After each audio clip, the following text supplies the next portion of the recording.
அம்மா அம்மா, ஏய், எதுக்கு இப்படி குடி முடிக்க போன மாதிரி கத்துற? உண்மையாவே புடிதாம முழுகி போச்சு. என்ன இந்த பரம என்ன பண்ணான்னு தெரியுமாமா? ரோட்ல குதிச்சு குதிச்சு டான்ஸ் ஆடிட்டு இருக்காமா. என்ன சொல்ற? ஆமாமா, சுத்தி இருக்க யாரையுமே கண்டுக்கல. எனக்கு தெரிஞ்சு அந்த இளமதிக்கும் அவனுக்கும் ஏதோ லவ் வந்துருச்சுன்னு நினைக்கிறேம்மா. அந்த சந்தோஷத்துலதான் இப்படி கண்ணு முன்ன தெரியாம ஆடிட்டு இருக்கோம். சச்சே, அதுக்கெல்லாம் வாய்ப்பே இல்ல. அம்மா, அங்க பாருங்கம்மா, சொன்னல. சொல்லுப்பா. நீங்க இந்த விஷயத்தை எப்படி எடுத்துப்பீங்களோன்னு பயந்துகிட்டே இருந்தேம்மா. அதனாலதான் தாங்கிட்டே நின்னுட்டு இருந்தேன். இப்ப நீங்களே ஓகேன்னு சொன்னோன்னே எனக்கு ரொம்ப சந்தோஷமா. சரிடா பரமா, இளமதி கிட்ட நீ அவளை விரும்புற விஷயத்த சொல்லிட்டியா இல்லையா? இல்லம்மா, அது எப்படிமா உங்ககிட்ட சொல்லாம அவகிட்ட போய் சொல்லுவேன்.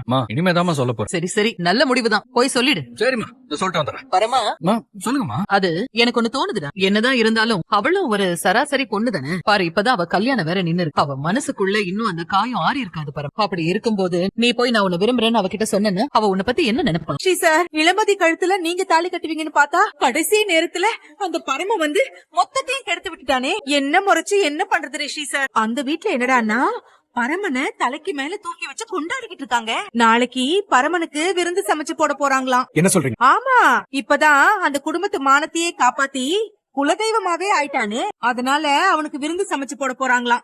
நீங்க உட்கார்ந்து இளமதியோட விருந்து சாப்பிட வேண்டிய வீட்ல அந்த பரம விருந்து சாப்பிட போறான்.